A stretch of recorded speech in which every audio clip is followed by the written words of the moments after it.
On this week's Scottish Football Roundup, Scott Arfield makes an extraordinary return to Falkirk, Arbroath return to winning ways against Thistle, and Peterhead win a 7-goal thriller at New Dundas Park. We kick off at the Falkirk Stadium for the weekend-only championship fixture. Hopefully a few early goals through. Yeah, interesting move by Thistle, trying to mix things up a bit, upset the rhythm, but don't think it'll make that much impact. Adams sends it in towards the area, drops for Kelvin Miller, well blocked by Ashcroft. Spencer's there, Arfield!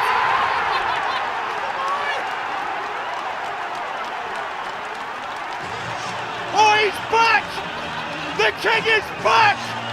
Scott Arfield on his Falkirk return, not even a minute into the game, lifts the roof off this place!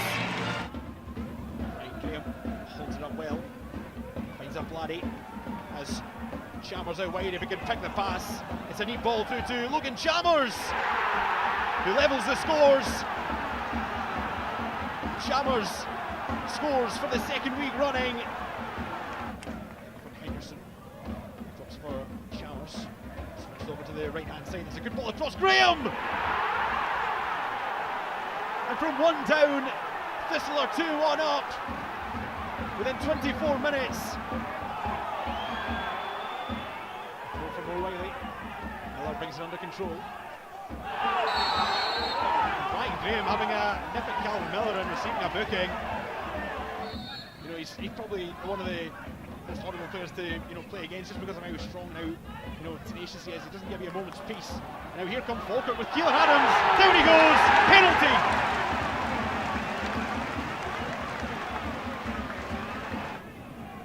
Chance to draw Falkirk level. Spencer, saved by Mitchell. Oliver! And Gary Goals is back among the goals. The penalty, well stopped by Mitchell, but there was Oliver following up. Graham's header. Spencer sets it for Donaldson. Graham, it's a nice first touch to take it away from his man. Brian Graham is off!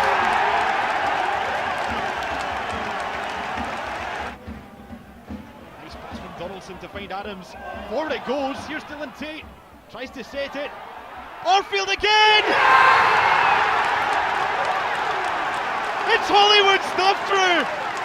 Scott Arfield on his return to the Falkirk Stadium has not scored once, but scored twice. Spencer into the area, finds Ross.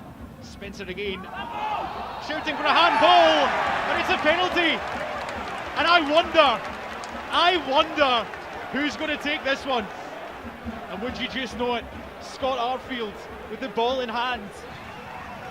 Arfield versus Mitchell. It's Arfield! You could not write it! Scott Arfield, who started his burgeoning career here at Falkirk, has returned home and delivered us with one of the greatest moments this stadium has ever seen, will ever see. Miller steps beyond, delivers it in. McCann! Another day where Falkirk have delivered so much. Another thing is delivered. Not only a Leon McCann goal, but a Leon McCann header. A quick look at the William Hill Championship table after the weekend's only fixture. Falkirk move back to the top ahead of next weekend's blockbuster clash with Ayr United, while defeat for Partick Thistle sees the Jags trail the league leaders by 13 points. Into League One, where the home side started brightly at Gayfield. Arbroath taking the lead in 26 minutes, when Aaron Steele turned home Fraser Taylor's free kick.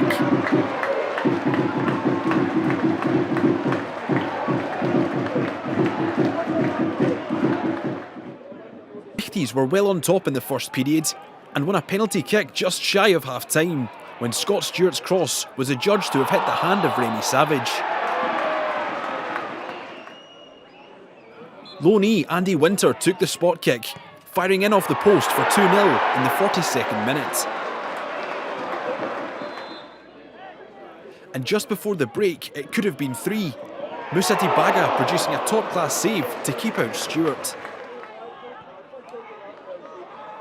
Arbroath were in full flow towards the end of the half. Stewart's cutback finding Taylor in the box, with Dibaga again making an excellent save. The second period would see Cali begin to find their feet. Billy Mackay using his strength to fend off a defender before going for goal and just clipping the post. But it was an afternoon which belonged to Arbroath. 70 minutes on the clock when Taylor played in Ryan Dow to put the seal on an excellent home victory.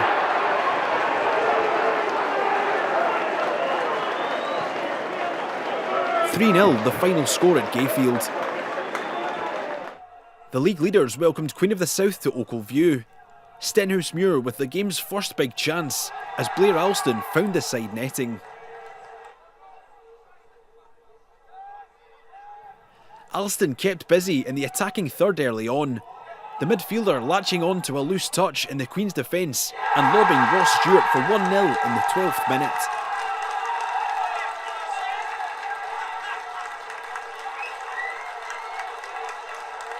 Having been under the cosh early on, Queens would be given a chance to equalise in the 15th minute. Referee Stephen Kirkland pointing to the spot for a foul on Jordan Allen.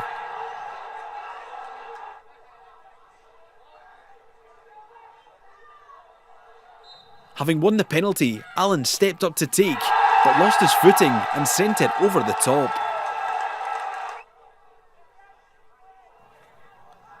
Stenhousemuir's Corey O'Donnell grabbed headlines last weekend with a cracker against Montrose. He made it 2-2, following up on a parried shot for 2-0 on 28 minutes.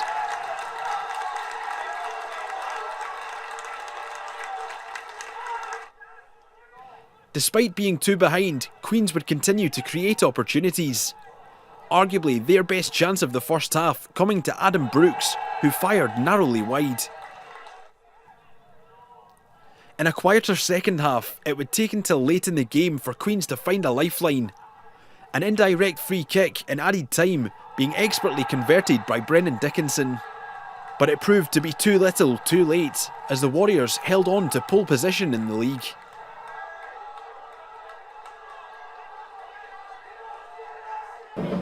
Montrose hoped to bounce back after home defeat to Stenhousemuir last time out. Blair Lions denied an early opener by a smart stop from PJ Morrison. Both keepers were kept on their toes in the early going in Angus. Cammy Gill called into action to deny a strike from Alloa's Curtis Roberts. But it was the home team who made the breakthrough at Lynx Park. New signing Craig Whiten finding Owen Sturton in the 17th minute, who was able to bundle the ball home.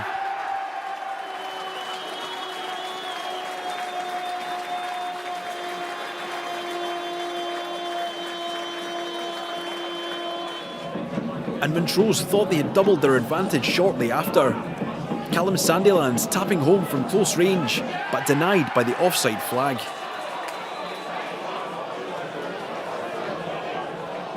There were chances aplenty in the first period for Montrose.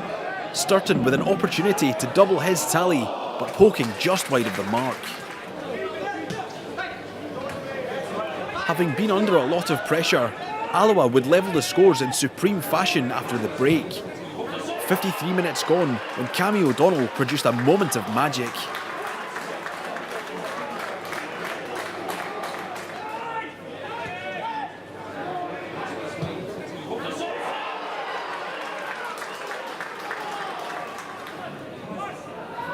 But the game would quickly turn on its head.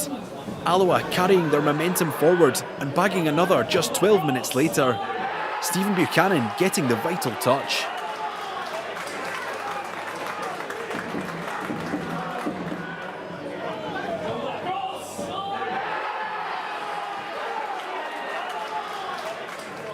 Alloa were well on top at this point and were hunting down a third. O'Donnell almost doubling his tally with another cracker, but the strike whistling by the post. But having rode out a sustained period of pressure, Montrose would be given the chance to level from the penalty spot when Lyons was brought down by Scott Taggart in the 86th minute. Dundee United loanee Stirling with a powerful penalty kick, which crept in beyond Morrison for 2-2. A level game in Angus with plenty of talking points. This clash at Gallowbank took until the second half for its opening goal to arrive. Annan's Paul Smith in the right place at the right time to slot home in the 47th minute.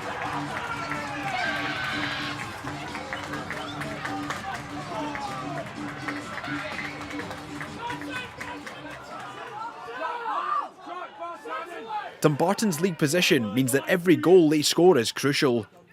A brilliant delivery from Craig McGuffey on 64 minutes, finding Joel Mbongo, who notched his first goal for the club.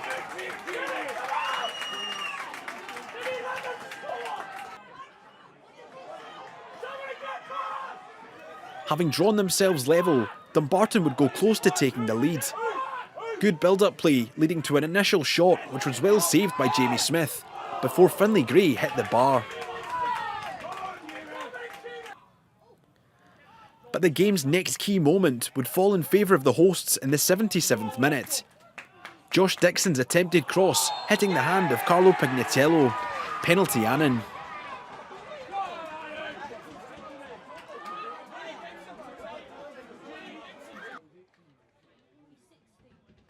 Player-manager Willie Gibson took responsibility for the Gallowbankies.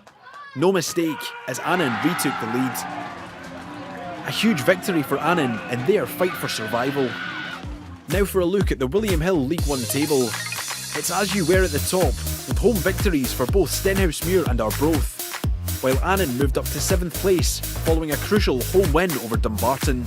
Now into League Two for a thriller at New Dundas Park. Can't win a corner, volley it in his left. Out only as far as Murphy. Porteous on the spin, falls for Ferry, and Bonnyrigg goes in front. And Mark Ferry, on loan from Motherwell's the man to blast it past Blessing Oliemi in the net. Here's Barry. Finds the runner Smith. Neil Martiuk coming across to contest him. Martiuk going over it, comes. And it's hit in by Quality. And Peterhead are level. And it comes, header from Shanks, and it's in. Kieran Shanks gets on the end of that corner, and Peterhead are in front. Brown, and the drop ball. Martiuk, Rose don't clear it. McCarthy, there's a flick on out by Martiuk. Still with Peterhead, Barry. And Peterhead have a third. And it's Max Barry who finds the net. Curry. Off of Kerr Young. Cammy Ross. And Rose have one back. It's going to be Lee Curry to deliver. Lee Curry to go for a goal actually. It's a fantastic free kick from Bonnyrigg Rose's set piece magician. Brown's header. Kerr Young hooks it out, Barrett forward, McCarthy, now to Dunn.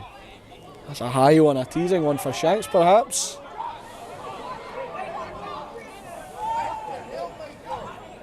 Still with it at Peterhead, Strachan.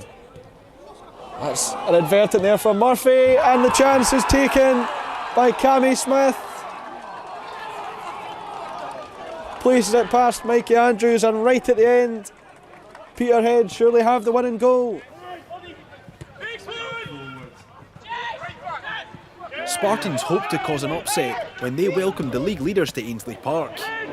Winger Cammy Russell getting a shot away early on, but Liam McFarlane was equal to it.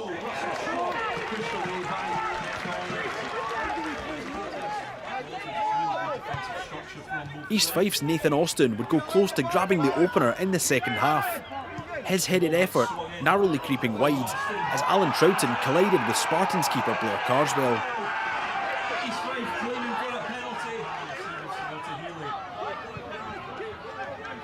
And the away side would continue to probe late on. Good running from Jack Healy in the 77th minute, drawing a foul in the Spartans box. Penalty East Fife.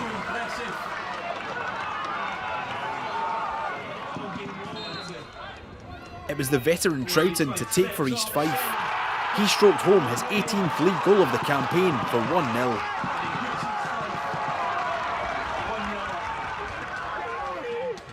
Dick Campbell's side would push hard to double their lead late on. Scott Shepherd holding his run to beat the offside trap, but unable to find a way beyond Carswell and the Spartans' net.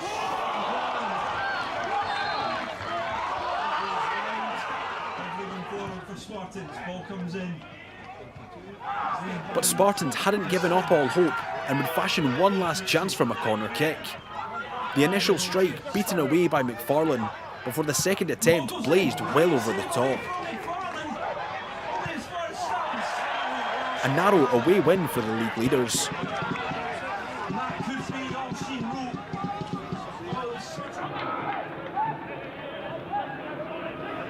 Elgin City travelled to Fourth Bank, aiming to make it 3 wins in a row. Kane Hester with the game's first big opportunity, but the striker denied his first goal since returning to City by Derek Gaston. But it would be the Beanos to grab the game's opening goal on the 29-minute mark. Adam Brown continuing his excellent form. He picked out Dale Hilson for 1-0 to the hosts.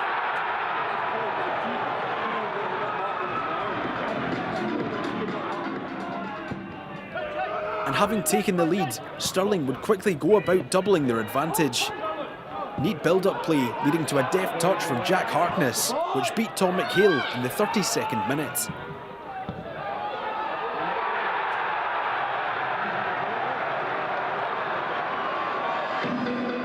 Stirling took their confidence from the first half into the second. A decent chance arising when Brown was played through, but McHale narrowed the angle well.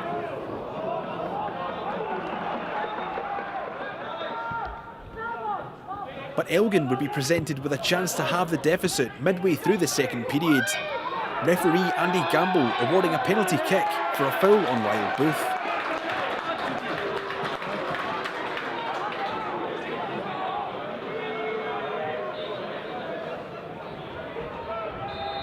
Midfield maestro Russell Dingwall took the kick for Elgin, but skewed his shot just wide of the post.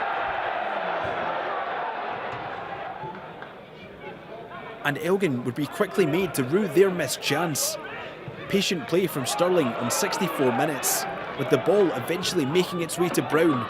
He curled home an excellent strike for 3-0.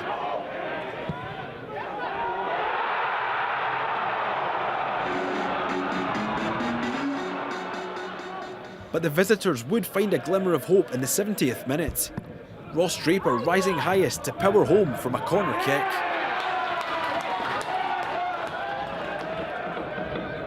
Stirling were excellent throughout this one and continued to threaten the Elgin goal. The Beanos denied a fourth late in the day when an offside was spotted by the officials. But Elgin would keep on battling in hopes of a late turnaround. A delivery from the right making its way to Hester, who lost his composure at the vital moment. And the Black and Whites would have one final chance at the death, as the ball broke for substitute Ollie MacDonald. But it ended 3-1 to the home side.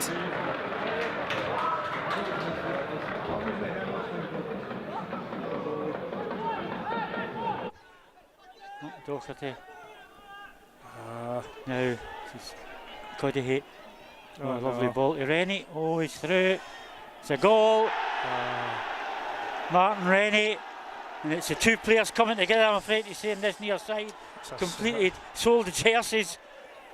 Snarby's closing down here. Just too easy for them. There's another one. Should have been another one. Just too easy for them. 100% should have been another one. Yeah, it's too easy for them. Crossed. Oh dear. Oh dear, oh dear. I think that was Ryan Edgar there. Oh yes. Got TV. Oh dear, Ryan. I don't know what he's thinking about there. I don't know what he's thinking about. Anyway, it's 2-0 to Clyde. Edinburgh City went close to a spectacular opener at Forfar when Jason Jarvis was denied from range. while Forfar would almost go one better when Craig Slater's effort, which cracked the crossbar, was turned home by player Malcolm. The Loons number 8 though in an offside position.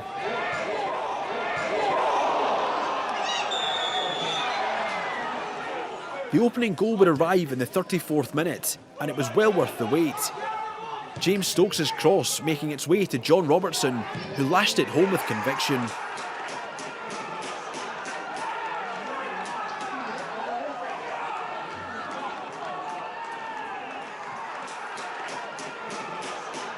And City would press hard to make it 2 shortly after. Malik Zaid with a chance, producing an excellent stop from Mark McCallum.